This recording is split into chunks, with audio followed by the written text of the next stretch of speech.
X-rays or MRIs for neck or back pain.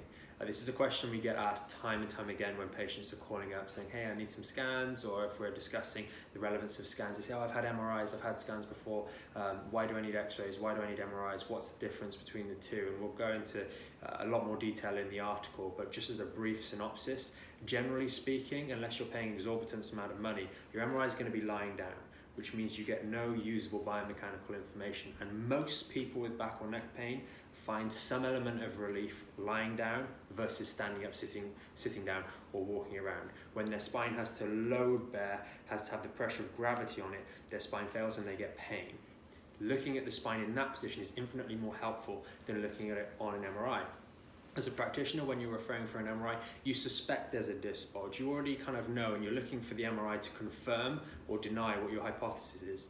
So that's the only usable information that you may get. You may get, yeah, I was right, or no, I was wrong. When you're looking for an X-ray, a standing X-ray, you're going, how does this person weight bear?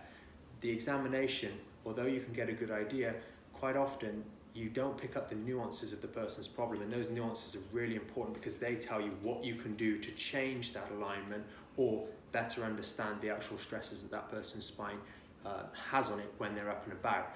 And that can then give you the information that you need to correctly target the treatment, to correctly target the rehabilitation protocols, and also correctly help the patient at home with their specific exercises or activities that they're doing that are or are not stressing that spine further or exploiting the weaknesses that it has when it's upright. For example, the person could, lying down, have a lovely inline spine, but as soon as you stand them up, they're like that. That's a problem, but you won't see that when you're lying down on the MRI machine. You will on the X-ray, and that can have a huge impact on the compression through this neck and help you understand why some of the discs may be injured or stressed, which maybe otherwise wouldn't be picked up properly on the MRI. Same thing occurs in the lower back. When you have MRIs lying down, we've seen on more cases than we'd like changes in the alignment, fundamental significant changes that are revealed when you stand up and have an X-ray done, particularly in these L4-5, 5S1 segments. So it's always best, we would always recommend an upright image is much, much more useful than a lying down image.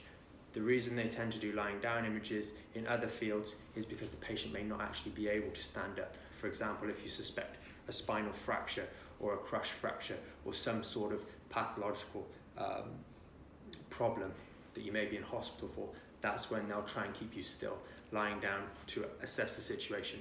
We don't see those sorts of patients here.